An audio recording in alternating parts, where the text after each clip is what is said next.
예수를 알미라. 그 은보다 더 귀한 것 예수를 알미라. 세상 지식보다 귀한 것 예수를 알미라.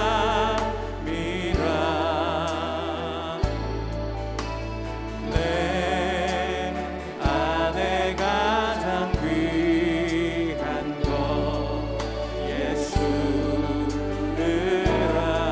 알미라.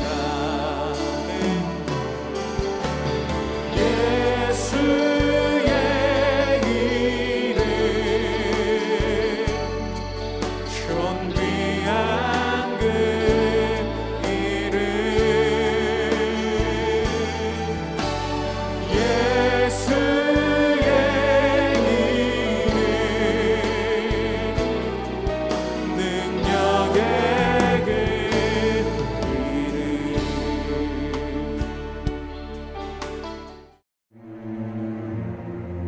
아이 사무엘이 엘리 앞에서 여호와를 섬길 때에는 여호와의 말씀이 희귀하여 이상이 흔히 보이지 않았더라. 엘리의 눈이 점점 어두워가서 잘 보지 못하는 그때에 그가 자기 처소에 누웠고 하나님의 등불은 아직 꺼지지 아니하였으며 사무엘은 하나님의 궤에 있는 여호와의 전 안에 누웠더니 여호와께서 사무엘을 부르시는지라.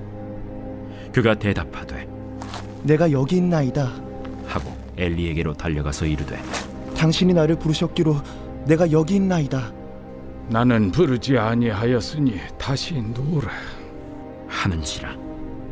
그가 가서 누웠더니 여호와께서 다시 사무엘을 부르시는지라. 사무엘. 사무엘이 일어나 엘리에게로 가서 이르되 당신이 나를 부르셨기로 내가 여기 있나이다. 내 아들아, 내가 부르지 아니하였으니 다시 누우라 하니라. 사무엘이 아직 여호와를 알지 못하고 여호와의 말씀도 아직 그에게 나타나지 아니한 때라 여호와께서 세 번째 사무엘을 부르시는지라. 그가 일어나 엘리에게로 가서 이르되 당신이 나를 부르셨기로 내가 여기 있나이다. 하니 엘리가 여호와께서 이 아이를 부르신 줄을 깨닫고 엘리가 사무엘에게 이르되 가서 누웠다가 그가 너를 부르시거든 네가 말하기를 여호와여 말씀하옵소서 주의 종이 듣겠나이다 하라 하니 이에 사무엘이 가서 자기 처소에 누우니라. 여호와께서 임하여 서서 전과 같이 사무엘아, 사무엘아. 말씀하옵소서 주의 종이 듣겠나이다. 하니 여호와께서 사무엘에게 이르시되 보라, 내가 이스라엘 중에 한 일을 행하리니 그것을 듣는 자마다 두 귀가 울리리라. 내가 엘리의 집에 대하여 말한 것을 처음부터 끝까지 그날에 그에게 다 이루리라. 내가 그의 집을 영원토록 심판하겠다고 그에게 말한 것은 그가 아는 죄악 때문이니 이는 그가 자기의 아들들이 저주를 자청하되 금하지 아니하였음이니라. 그러므로 내가 엘리의 집에 대하여 맹세하기를 엘리 집의 죄악은 제물로나 예물로나 영원히 속잠을 받지 못하리라 하였노라 하셨더라. 사무엘이 아침까지 누웠다가 여호와의 집의 문을 열었으나 그 이상을 엘리에게 알게 하기를 두려워하더니 엘리가 사무엘을 불러 이르되 내 아들 사무엘아, 내가 여기 있나이다. 내게 무엇을 말씀하셨느냐? 청하노니 내게 숨기지 말라. 내게 말씀하신 모든 것을 하나라도 숨기면 하나님이 내게 벌을 내리시고 또 내리시기를 원하노라. 사무엘이 그것을 그에게 자세히 말하고 조금도 숨기지 아니하니 이는 여호와이시니 선하신 대로 하실 것이니라 하니라. 사무엘이 자라매 여호와께서 그와 함께 계셔서 그의 말이 하나도 땅에 떨어지지 않게 하시니 단에서부터 브엘세바까지의 온 이스라엘이 사무엘은 여호와의 선지자로 세우심을 입은 줄을 알았더라.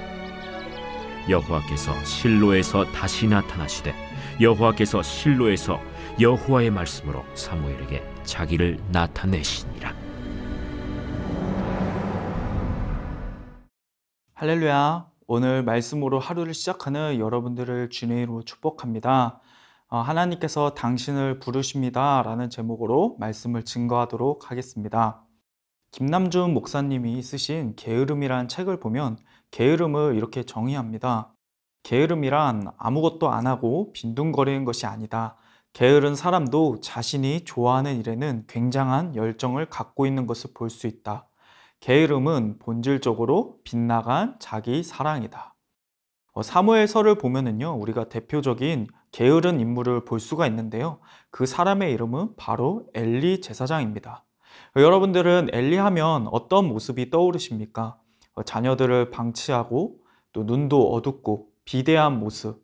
엘리는 전형적으로 게으른 종교인의 모습을 보여줍니다. 또한 본문은 그들이 만든 시대상이 어떠한지 보여주고 있는데요.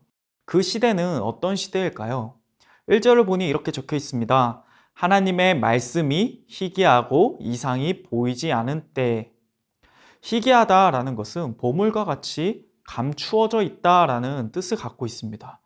그리고 이상이라는 것은 이 말씀과 더불어서 하나님께서 선지자를 통해 종종 자신의 뜻을 보여주실 때 사용하시는 것이었습니다. 그런데 이 하나님의 말씀이 감추어져 있고 또 그분의 이상이 보이지 않았다는 것은 그만큼 하나님과 이 시대의 거리가 떨어져 있다는 것을 의미하죠. 무엇이 하나님과의 간격을 만들었을까요? 그것은 바로 철저한 자기 사랑이라고 말할 수 있습니다. 이 사무엘상의 시대는 사사시대이죠. 이 시대를 대변하는 유명한 말이 있습니다. 그때에는 이스라엘에 왕이 없으므로 사람마다 자기 소견에 옳은 대로 행하였더라. 엘리도 마찬가지였습니다. 성경은 그에 대해 눈이 어둡다라고 묘사합니다. 이전에 한나가 기도하는 모습을 보며 네가 포도주에 취했다라고 말하는 엘리의 모습은 그가 얼마나 영적으로 눈이 어두워졌는지를 알 수가 있죠. 또한 그는 하나님께 심판의 말씀을 들어도 변함이 없는 것을 우리는 알 수 있습니다. 이후에 4장에 보면 엘리가 사망을 하게 되는데요. 그때 성경에서 그를 묘사할 때 몸이 비대했다라고 말합니다. 노인의 몸이 비대한 경우는 흔치가 않죠. 그런데 왜 그의 몸은 비대했을까요? 그의 아들들이 불의로 빼앗은 그 재물의 기름을 계속해서 취했기 때문입니다. 아들을 꾸짖을지언정 그들이 주는 그 기름에 대해서는 포기하지 않고 거절하지 않던 것이죠. 이 형식만 갖추고 하나님에 대해 경외함과 능력이 없는 어떤 전형적인 종교인의 외식을 보여주고 있습니다. 그런데 진짜 무서운 것은 많은 사람들이 이런 엘리의 길을 걷는다는 것입니다. 그 모습은 누가 봐도 명예롭고 영향력 있어 보이는 모습입니다. 화려함이 있죠. 그리고 아쉬울 것 없이 마음껏 누리는 실속 있는 삶이라고 할 수 있습니다. 그러나 그 속은 어떻습니까? 하나님의 말씀에 매우 둔감합니다. 자신의 유익만 쫓습니다. 비대해진 그의 모습이 선택적 정의를 따르며 자신의 유익만 쫓는 그의 모습을 보여주는 것이죠.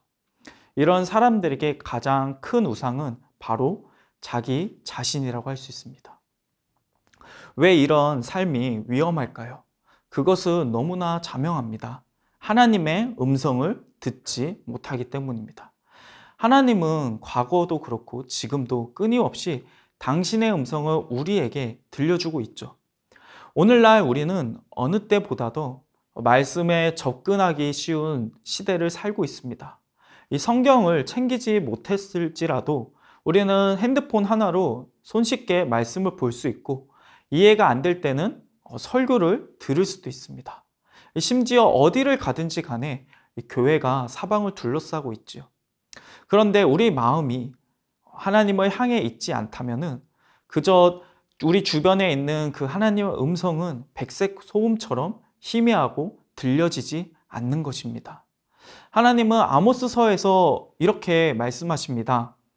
주 여호와의 말씀이니라. 보라, 나를 이를지라. 내가 기근을 땅에 보내리니 양식이 없어 주림이 아니며 물이 없어 가람이 아니요 여호와의 말씀을 듣지 못한 기갈이라. 아멘. 오늘의 본문은 이 시대를 보게 합니다. 하나님의 음성을 듣지도 찾지도 않는 시대. 그렇기에 풍요 속에서 빈곤을 느끼고 갈증을 느끼는 것이죠. 게다가 세상을 치유해야 하는 이 교회가 탐욕과 자기 사랑으로 얼룩진 그런 뉴스들을 접하게 될 때면 우리는 말할 수 없는 탄식을 하게 됩니다. 우리의 소망은 어디에 있을까요? 그리고 어떻게 회복될 수 있을까요? 3절을 함께 읽어보도록 하겠습니다. 하나님의 등불은 아직 꺼지지 아니하였으며 사무엘은 하나님의 궤에 있는 여호와의 전에 누웠더니. 암울한 현실 속에서도 소망이 있는 것은 하나님의 등불이 아직 빛을 발하고 있기 때문입니다. 하나님은 어떻게 이제 그 빛을 온 세상에 밝히 비추실까요? 어두운 시대에 세상을 밝히는 하나님의 방법은 언제나 사람이었습니다. 당신의 충실한 종을 세우는 것이죠. 엘리가 게으른 종이었다면 사무엘은 충실한 종의 모습을 보여줍니다. 사무엘에게 늘 붙는 수식어가 있는데요. 그것은 하나님을 섬긴다는 것입니다. 그 섬김은 사무엘이 성경에 등장하는 순간부터 지금까지 계속해서 항상성을 갖고 있습니다. 사무엘서 2장 11절, 엘가나는 라마의 자기 집으로 돌아가고 그 아이는 제사장 엘리 앞에서 여호와를 섬기니라. 사무엘상 2장 18절, 사무엘은 어렸을 때 세마포 옷을 입고 여호와 앞에서 섬겼더라. 사무엘상 3장 1절, 아이 사무엘이 엘리 앞에서 여호와를 섬길 때에는. 엘리도 사무엘도 하나님의 음성을 듣지 못한 그런 희귀한 때입니다. 그런데 둘의 이런 어떤 자세는 명확하게 차이가 있죠. 엘리의 삶은 끊임없이 자신을 향하였고 사무엘은 하나님을 향했습니다. 사무엘은 하나님을 섬겼고 하나님의 전에서 잠들었고 깊이 잠든 시간에서도 하나님의 음성에 즉각적으로 깨어서 반응하였습니다. 사랑하는 여러분, 주의 말씀이 들리지 않고 희미하게만 보입니까? 그럴지라도 주 앞에서 충성되시길 축복합니다. 사무엘상 2장 35절에 이렇게 말합니다. 내가 나를 위하여 충실한 제사장을 일으키리니 그 사람은 내 마음, 내 뜻대로 행할 것이니라. 내가 그를 위하여 견고한 집을 세우리니 그가 나의 기름 부음 받은 자 앞에서 영구히 행하리라. 하나님은 어두운 세상 속에서 자신의 손과 발이 되어 세상을 밝힐 한 사람을 찾으십니다. 그 한 사람은 오늘 말씀을 듣는 바로 여러분입니다. 아직 보이지 않고 희미할 때라도 때가 차면 하나님은 그 충실한 종을 강력하게 부르십니다. 하나님께서 사무엘을 부르신 것을 보십시오. 사무엘아, 사무엘아, 사무엘아, 사무엘아. 하나님은 무려 4차례나 사무엘을 부르시며 이 사무엘이 말씀하옵소서 주의 종이 듣겠나이다 할 때까지 포기하지 않으시고 부르십니다. 또한 우리가 잊어서 안 되는 것은 하나님께서 부르시면 반드시 열매를 맺는다라는 것입니다. 사무엘상 3장 21절입니다. 여호와께서 실로에서 다시 나타나시되 여호와께서 실로에서 여호와의 말씀으로 사무엘에게 자기를 나타내시니라. 이 어두운 이스라엘 땅에 다시 하나님의 말씀이 비추어지기 시작하는 것입니다. 사랑하는 여러분, 저와 여러분이 바로 이 같은 축복의 통로가 되길 소망합니다. 그런즉 오늘 우리가 구해야 할 것은 무엇일까요? 바로 충성입니다. 유용한 사람이 되기를, 특별히 유용한 사람이 되기를 기도하십시오. 하나님은 유능한 사람보다 유용한 한 사람을 찾으십니다. 또 겸손한 마음을 주시길 기도하기 바랍니다. 하나님은 높은 사람이 아닌 낮은 마음으로 겸손히 행할 한 사람을 찾으십니다. 오늘 하나님은 여러분이 그 한 사람이 되길 원하십니다. 하나님의 마음과 눈을 갖고 그분의 손과 발이 되어줄 충실한 한 사람, 여러분의 가정 가운데, 직장 가운데, 사회 가운데 하나님의 빛을 비출 한 사람으로 오늘 부르신다는 것입니다. 오늘 그 부름 가운데 이렇게 반응합시다. 주님 말씀하시옵소서. 주의 종이 듣겠나이다. 저를 사용하여 주시옵소서. 하나님께서 실로에서 자신을 드러냈듯이 여러분이 있는 그 자리에서 주님의 모습을 드러내실 줄 믿습니다. 우리 오늘 말씀을 기억하며 다음 기도 제목을 읽고 함께 기도하겠습니다. 나를 향한 관심과 사랑으로 가득했던 모습을 회개합니다. 주의 말씀에 반응하며 주의 마음이 어디를 향해 있는지 민첩하게 반응하도록 도와주시옵소서. 경건의 습관이 삶에 뿌리내리길 원합니다. 사무엘이 충실하게 하나님을 섬기고 주의 전에서 가까이 했듯 하나님의 말씀을 가까이 하고 충실하게 섬기게 하소서.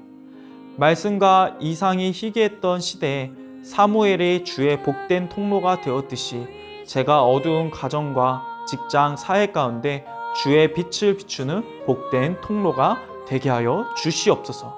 우리 다 같이 기도하시겠습니다.